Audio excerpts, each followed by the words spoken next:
Assalamualaikum warahmatullahi wabarakatuh. Waalaikumsalam warahmatullahi wabarakatuh. Selamat pagi anak-anak. Selamat pagi, Bu. Nah, jadi pagi hari ini gimana nih kabar kalian semua? Baik, Bu. Oke, pertama-tama Ibu mau memperkenalkan diri ya. Perkenalkan, nama saya Resti Handayani. Di sini Ibu mengampu mata pelajaran menghias busana dengan teknik sulaman bebas seperti yang bisa adik-adik lihat ya. Oke, untuk mengawali pagi hari ini kita mulai dengan doa ya. Di sini ketua kelasnya siapa? Ibu Isa, Bu. Oke, Mbak Litvisa silakan disiapkan kelasnya. Sebelum kita melakukan pembelajaran pada pagi hari ini, ada baiknya berdoa mulai. Selesai. Oke, terima kasih Mbak Litvisa. Pagi hari ini ada yang nggak hadir kelas? Ada, Bu. Siapa? Resti. Oke, sekretaris di sini siapa? Cincin, Bu. Oke, Mbak Cincin tolong nanti direkap presensi hari ini ya. Ibu. Selanjutnya Ibu lihat-lihat kalian kok pada lemes ya? Udah pada sarapan belum? Belum. Oke, kalau belum pada sarapan dan masih pada lemes, kita mungkin harus melakukan sesuatu yang bisa membangkitkan semangat kita ya. Kalian tahu tepuk semangat nggak? Nah, jadi ya, nanti kita tepuk semangat bareng-bareng. Misal Ibu bilang tepuk semangat, kalian bilang kayak gini, tepuk semangat. Semangat, oke? Oke, bareng-bareng ya. Tepuk semangat. Semangat. Semangat. Oke, tepuk tangan buat kita semua. Nah, jadi adik-adik semua, kita harus tetap semangat menjalani hari-hari. Apapun keadaan kita, apapun yang terjadi pada diri kita, dunia ini akan terus berjalan. Jadi pilihan kita akan terus malas-malesan atau kita harus mengejar cita-cita kita. Jadi semangat terus ya. Yang selanjutnya langsung saja kita masuk ke dalam materi, yaitu menghias busana dengan teknik sulaman bebas. Nah, sebelum kita masuk di kelas ini pada hari ini, adik-adik pernah lihat nggak gimana sih sulaman itu? Ada yang pernah lihat? Mbak Cincin mungkin? Hiasan, Bu. Oh iya, benar. Tadi kalian masuk ke dalam kelas, di lorong itu kan juga ada contoh-contoh figura sulaman itu kan ya. Nah, itu adalah salah satu contoh sulaman bebas. Nah, kira-kira fungsi dari sulaman bebas ini apa sih dalam busana? Ada yang tahu? Mbak Litvisa, Mbak Resa? Seperti hiasan, Bu. Nah, betul. Fungsi dari sulaman bebas ini adalah untuk meningkatkan harga jual atau untuk menghias baju tersebut ya. Misal nih, Ibu punya baju ini polosan aja kan? Misal harganya 60.000. Kalau misal Ibu menghias dengan sulaman, pasti nanti harganya akan naik. Jadi, fungsi dari sulaman bebas ini salah satunya adalah untuk meningkatkan harga jual suatu produk juga. Selanjutnya, pengertian.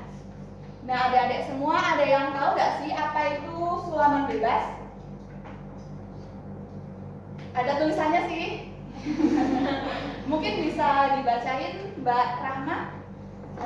Sulaman bebas adalah sulaman yang menggunakan bahan dasar atau kain yang akan dihias maupun benang hiasnya bervariasi yang dikombinasikan secara harmonis. Kain yang dapat dihiasi harus memiliki kriteria sebagai berikut, yaitu memiliki tenunan rapat dan tidak bercorak. Nah, jadi adik-adik semua bisa diperhatikan ya.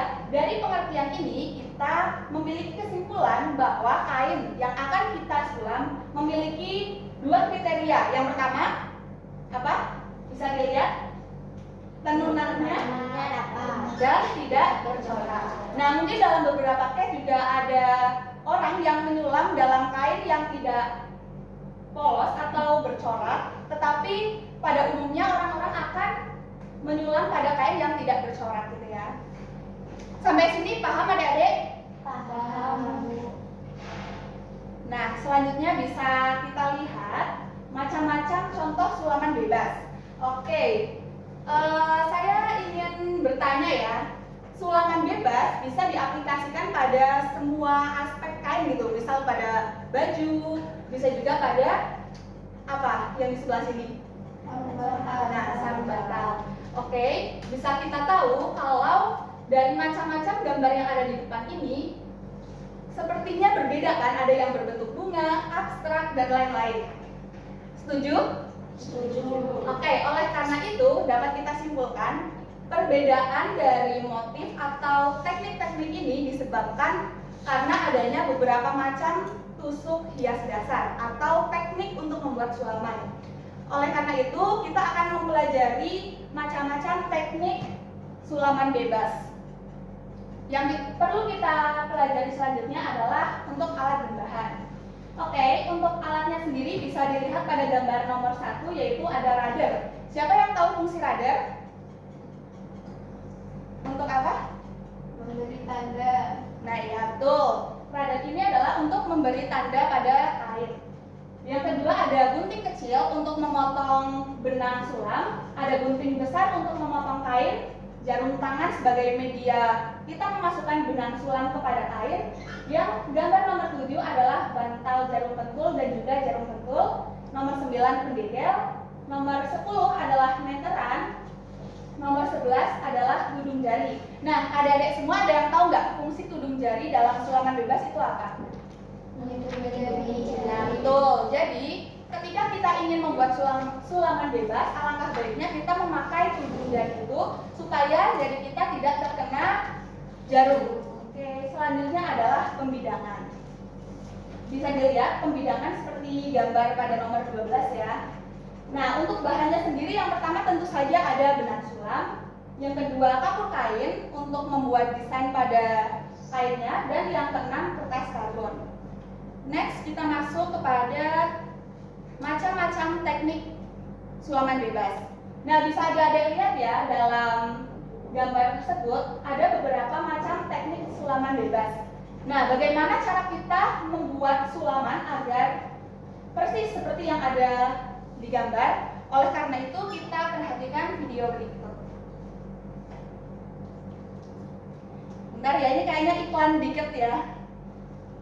Kuota utama akses, bonus unlimited YouTube Shorts di akses net. Emang kita beda ramenya, beda ekspornya, beda juga. Hari ini, Oke, bisa diperhatikan semua ke depan. Cara-cara dasar menyulam untuk pemula beserta alat-alat yang diperlukan. Kalau gitu, yuk kita lanjut ke tutorialnya.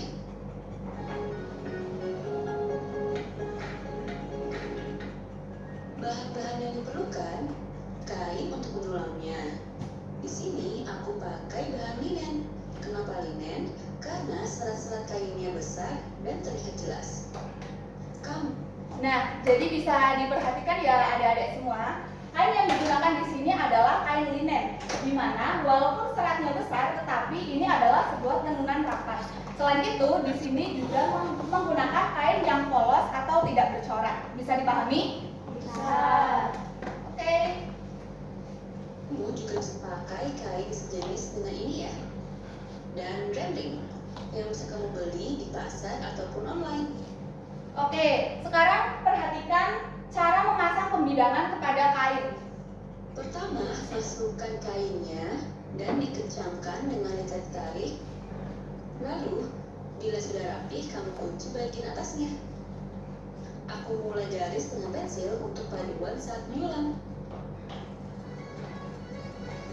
Yang penting juga, siapkan jarum sulam beserta benang sulamnya.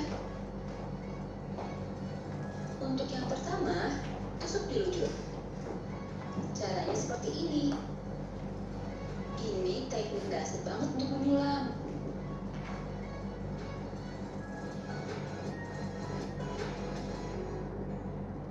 Nah, jadi adik-adik semua bisa lihat sendiri ya, kalau tusuk di lujur itu benangnya loncat-loncat. Jadi ada beberapa space yang sama antara benang satu dengan yang lainnya. Oke, selanjutnya kita lihat ada tusuk tikam jejak. Caranya hampir sama seperti di lujur, tapi ini bagian jaraknya diisi ya. Jadinya menjadi garis.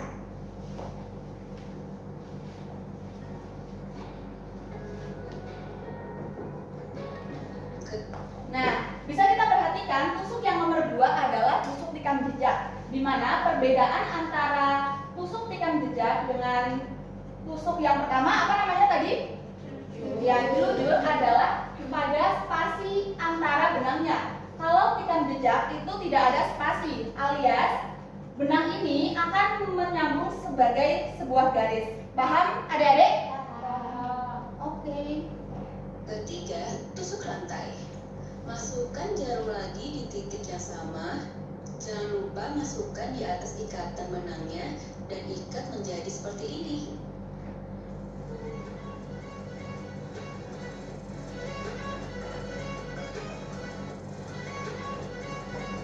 Cara menguncinya kamu bisa dengan sulam garis. Nah, yang ketiga ini adalah tusuk rantai, di mana bisa terlihat jelas ya bagaimana pola benangnya. Kalau misal yang rantai ini memiliki dua sisi gitu ya, adik-adik bisa diperhatikan. Kalau misal yang nomor 1 dan 2 itu hanya memiliki satu sisi. Dan untuk tusuk rantai ini bisa diakhiri atau dikunci dengan sulaman tunggal itu tadi. Oke, selanjutnya yang keempat, maaf sorry. Keempat, tusuk silang. Kamu bisa memulai dari atas dan ke samping, lalu buat silang seperti ini.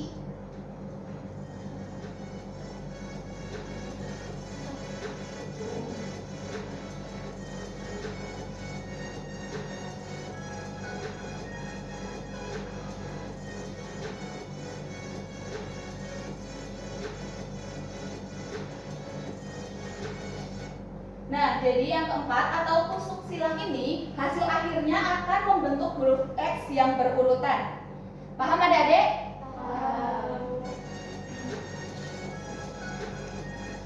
Kelima, tusuk veston. Tusuk dari atas ke bawah, lalu dari samping atas dikaitkan seperti ini.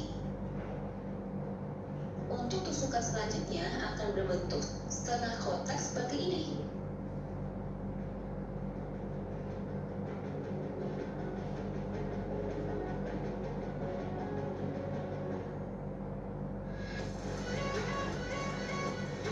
Nah, adik-adik bisa perhatikan untuk tusuk veston nanti pada akhirnya atau hasil akhirnya akan membentuk sebuah setengah kotak seperti ini ya. Bisa diperhatikan kan? Nah, siapa yang tahu biasanya tusuk veston ini dipakai untuk apa? Ada yang tahu? Mbak Cincin? Kurang tahu, Bu. Oh, jadi tusuk ini biasanya digunakan untuk tepian kain ya. Oke, selanjutnya tusuk. Cara menguncinya sama seperti tusuk rantai ya. Keenam, tusuk simpul.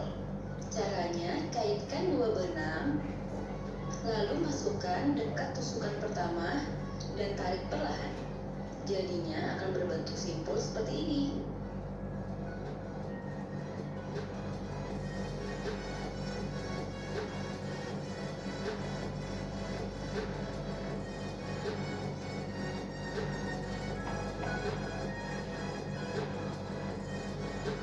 Ketujuh, Nah, tadi adalah contoh apa? Tusuk apa tadi? Nah, bisa kita lihat bentuknya adalah poin-poin atau titik-titik seperti ini. Biasanya tusuk ini digunakan untuk mengisi desain sulaman yang berbentuk bunga seperti kelopaknya ya. Selanjutnya bisa kita lihat. tusuk rantai terbuka. Masukkan tusukan ke titik samping, lalu masukkan lagi di bagian tengah dan tusuk ke bawah. Jadinya akan berbentuk huruf Y seperti ini.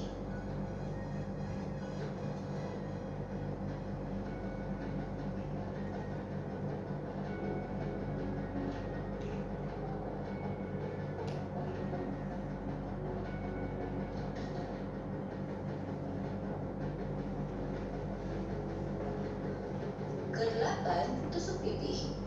Buat pola dulu yang mau kamu sulam dan tinggal sulam rapat seperti ini agar terlihat menjadi sebuah bentuk.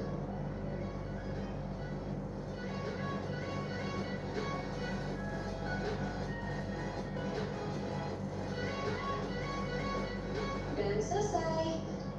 Ini di Nah, jadi tadi ya adik-adik contoh tusuk dasar dalam menyulam. Yang ketujuh tadi ada tusuk rantai terbuka. Perbedaannya dengan tusuk rantai biasa, ada yang tahu? Mbak Nabila? Tusuk rantai terbuka tidak nyambung. Nah ya, bentuknya juga seperti itu ya. Kalau tusuk pipih itu cuma sulam biasa untuk mengisi suatu bidang desain sulaman. Oke, kita lanjut kepada PCT-nya. Nah, setelah itu kita akan membahas tentang langkah kerja membuat suatu sulaman bebas. Yang pertama, yang perlu kita perhatikan ketika akan melakukan sebuah langkah kerja membuat sulaman bebas adalah perhatikan standar operasional prosedur K3. Ada yang tahu K3 itu kepanjangan dari apa? Bisa angkat tangan, Mbak Litvisa? Kesehatan, keselamatan kerja. Bener nggak adik-adik? Kebalik ya. Oke, yang kedua adalah kita membuat motif sulaman bebas. Jadi kita harus menuangkan ide membuat motif ini pada kertas. Kira-kira gambar apa yang ingin kita buat untuk sulaman? Yang ketiga adalah menyiapkan alat dan bahan seperti yang sudah saya jelaskan tadi. Yang keempat adalah menentukan tusuk hias. Nah, tusuk hias ini tadi sudah saya jelaskan pada video yang ada di YouTube ya. Jadi kalian bisa memilih menggunakan teknik mana yang ingin kalian aplikasikan dalam sulaman. Yang kelima adalah menentukan kombinasi warna. Di sini kalian bisa memilih tema warna earth tone atau full color seperti itu, tergantung desain dan keinginan kalian. Oke, yang selanjutnya adalah memindahkan motif pada lokasi yang akan disulam. Jadi di sini kita akan memindahkan gambar kita pada kertas tadi kepada fragmen busana ataupun pada sarung bantal yang ingin kita sulam. Nah, selanjutnya adalah memasang pembidangan pada lokasi yang akan dihias. Misal, ibu tuh mau menghias di bagian lengan, maka pada pola lengan tadi, ibu akan memasang pembidangan ini. Dan ingat, dalam memasang pembidangan kita harus mengencangkannya sampai tidak kendur ya adik-adik. Selanjutnya yang kedelapan adalah mengerjakan bagian motif-motifnya dengan tusuk hias yang dipilih. Yang kesembilan adalah jaga dan periksalah pekerjaan jangan sampai berkerut atau longgar. Jadi ketika kita sudah melakukan sulaman atau mengaplikasikan tusuk hias, kita harus memperhatikan ya pembidangan itu. Pembidangan harus tetap kencang dan jangan sampai berkerut ataupun longgar. Nomor 10, pada saat mengerjakan sediakan tisu. Agar apa? Agar pekerjaan tetap bersih dan bagian buruk harus tetap rapih. Walaupun itu bagian yang tidak terlihat, tapi kita harus memperhatikan detailnya.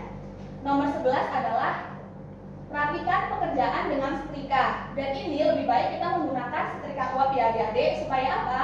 Supaya tidak merusak keindahan sulaman. Yang terakhir, pekerjaan yang sudah selesai dikemas dengan rapi, indah dan aman, maka kita harus memasukkannya ke dalam kemasan. Kemasan walaupun ada pada finishing, tapi ini sangat penting untuk mendukung look dari suatu karya.